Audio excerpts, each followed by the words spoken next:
Hello everyone and welcome back to my channel, and I'm glad that you're back. I'm glad that you're watching. I did film the story time 2 days ago, but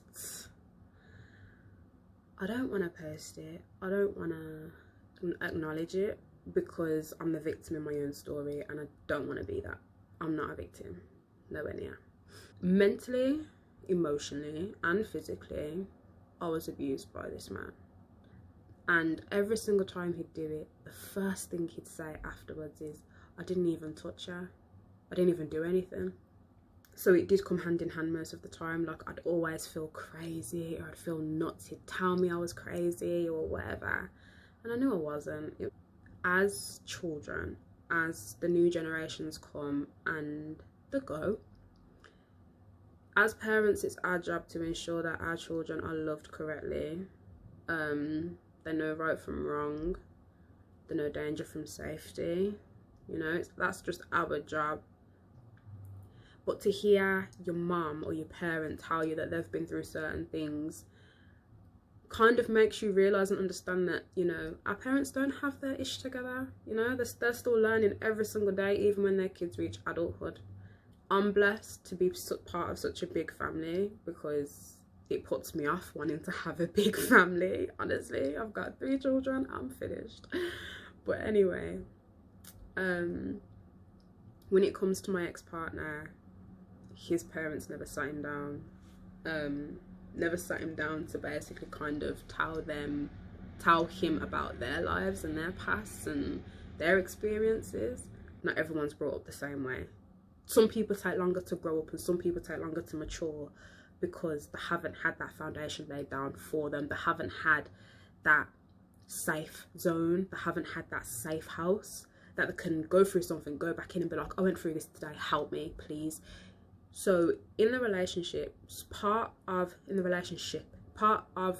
mental abuse was the fact that he did isolate me from my mother, told me to not talk to her about any problems that I was having, and that was hard for me because she's always been my first response basically. So it was very hard for someone to say, stop going to your mum and telling her things because it just causes more problems. I'm like, okay, cool. Even though some people will question me now and be like, why would you? Like, why would you stop? And I thought, because I didn't want to lose him. My mum's dream for me has always just been for me to be happy, to find someone, to be looked after, to be treated right and be happy. I thought this was the person. So I thought in order to fulfill her dream, I had to fulfill his want, which was for me to stop speaking to her and stop telling her things. That's what I thought. I didn't know who I was, where I was meant to be, what I was about. Like, only now I'm trying to figure out who I am, which is really silly to say, but I got with him when I was 18. That's a very tender age to be in a serious relationship and have kids with someone, because then your life and your relationship becomes about parenting. It becomes about mum and dad. You don't really have time to focus on boyfriend and girlfriend. And now at 21, I'm now working things out for myself and working out what I want, who I want to be, that kind of stuff. But it's a long lesson. It's a big lesson learned for me per se, because I stayed with him after he had cheated on me, even though I can admit that I fell out of complete love with him that day when I found out, because this was 2018. October 13th, 2018 is when I found out that he was cheating on me throughout most of the year. Talking to girls, he slept with his ex, all of that. He even tried to have a baby with his ex, like, all of that stuff was going on. And every single time I had approached him with the gut feelings that I was having, Maya, you're crazy. Maya, why would I do that? You don't know me at all. That was a big one. You don't know me at all. Because of the assumptions and the accusations that I was making that he was cheating. But I wasn't wrong. I was making these accusations in like June, July, August, making all these accusations, and he was doing it from April. Probably even sooner, but I didn't even bother looking that deep because I was already hurting myself by even seeing that it was from April, to know that I had my son in the May.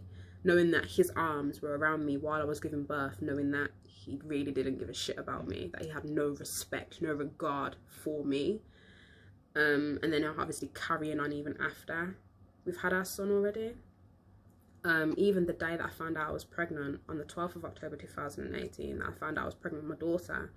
I found out I was pregnant at 11. When I went through his phone on the 13th, I'd seen that he was talking to girls that same day. That same day talking to girls, and I've just told you that I'm pregnant. The same day that I found out he was cheating, he was still talking to girls. It was like an addiction, like he couldn't stop himself. And yeah, I fell out of love with him because I was just like, you have no respect for me, no regard for me. Why should I have any for you? But I carried on. Reason being because the day that I did find out he was cheating, he was threatening to hurt himself. And to me, I was like, I ain't having no blood on my hands. The guilt started coming in for me because I thought, oh, maybe I've overreacted. Maybe, how can you overreact when you just found out you've been cheated on? I mean, you know, you find out that the person that you wanted to spend the rest of your life with has already made space for somebody else before he's even done. That bugged me a lot. So yeah, he threatened to hurt himself, and from that day I fell out of love, and I don't think I fell back in love with him ever. The physical abuse, the 7th of January 2020, he stamped the shit out of my head, like stamped me out. He was kicking me all over my body, punching me in my face. My daughter, I was holding my daughter at the time, but he was punching me in my face, and she ended up taking a punch to the side of her face as well. And I think it was that day that really made me realise I was in it for too long. I stayed in it for too long. I let it get to a certain point that it really didn't need to get to. Bearing in mind it wasn't the first time he put his hands on me. That was the 5th. The first 4 times, well, the first 3 times weren't that bad. The 4th time was a body slam. I thought it weren't going to get any worse than that. And then the 5th time, fully beat up. It didn't feel like my boyfriend was beating me up. It felt like it was on-site job. Like, you've seen me in a club, you don't like me, bang. That's what it felt like. It felt like I was just a stranger to him. No regard for the kids because they were just there watching. They had to suffer through it as well. I've been told that I'm crazy, even by his own family. I've been told that I'm crazy. I've been told I shouldn't, it shouldn't have got reported. I've been told that I used the kids as a weapon. At work, he was with them. Any day off, he was with them. If he'd finished work at 9 o'clock, 10 o'clock, on the night, he'd try find a way to get to my house to be able to help me settle down his kids for the night. That's me using the kids as a weapon. Think about that, please. There was a lot that his family didn't really know about me. They didn't get a chance to get to know me, obviously, because me and him didn't even get a chance to know each other. They've had to get to know me through my blogs, actually, and even that got turned around on me. Yeah, you are crazy because of the things that you post and and it's just like, well, that was the past. On my blog, it's all past situations, things that I've lived through and I'm now over. It's just certain things in his own life that he did not confront. He was never the person to see something negative, acknowledge it, confront it and get over it. He was never that person.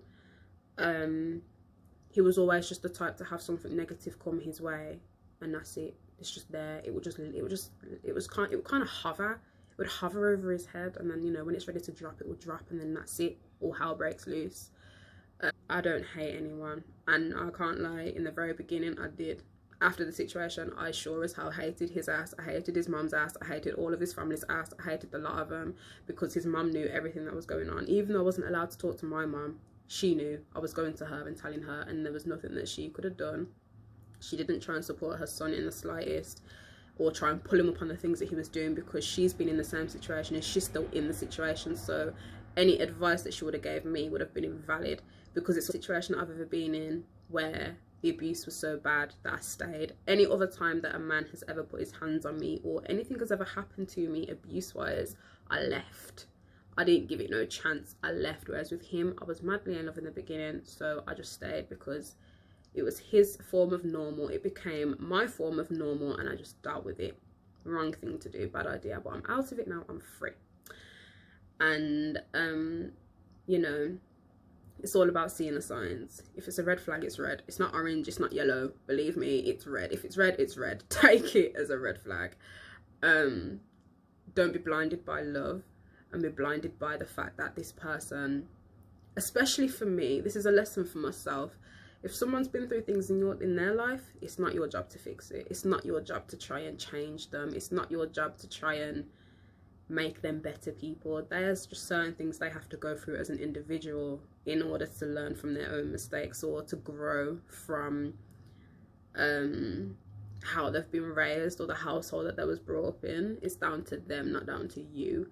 It isn't much of a story time, and I know it probably isn't the version that people wanted to hear, but I didn't want negativity on my page. I didn't want negativity to go out into the world.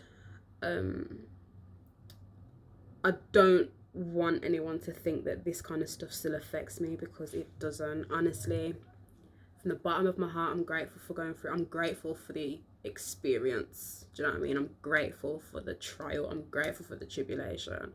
I'm grateful that I made it. I'm here, even through the motions of the aftermath, and I knew it was coming. I knew the aftermath was going to be bad.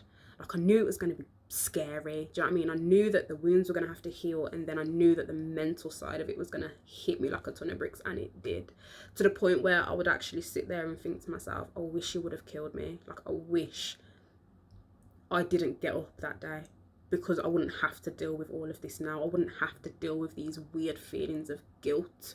Guilt for what? And that's something that my mum would ask me. What are you guilty for? What did you do? Do you know what I mean? You didn't ask for that. You didn't ask to get beat up. You didn't ask for that.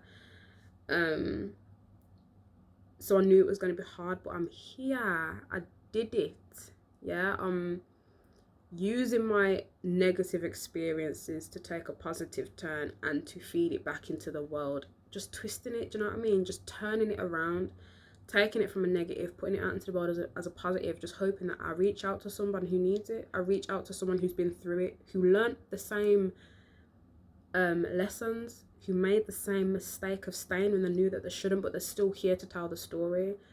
You're not alone. You're not alone. We're in March now. This happened January.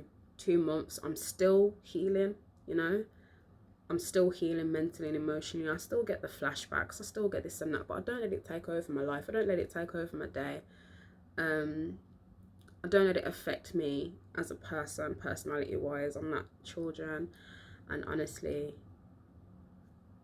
for me, that's been my medicine. That's been my healing potion, is the love of my family and the love of some of my friends as well. It's not the story time that everyone wanted, but it's the story time that I needed to give out, because I'm just not feeling the negativity. I'm not feeling putting it out into the world, and I don't want to shame anyone. I don't want to kick anyone while they're down. Do you know what I mean? There was always one thing that he always used to say to me, is I never understood him. I did understand it completely, but he expected me to be able to fix it, and I couldn't do that. I couldn't fix it. I couldn't make it any better for him, because he was still in that situation himself. He was still so entwined with his family and their bull that there was nothing I could have done. It was one against many, so there was nothing I could have done. But you can only pray for people, and you can only pray that they do see their own truth and that they do learn from their own mistakes. You can only do that. That's all you can do, really. You can't fix people. Just don't even try. Please don't try and fix people, because you can be in a relationship for 20 plus years trying to fix the same one person, and all that person's going to think is, I've got this person for life. I can be however I want, because they're just going to see it as, I've got issues and I need help. No. No.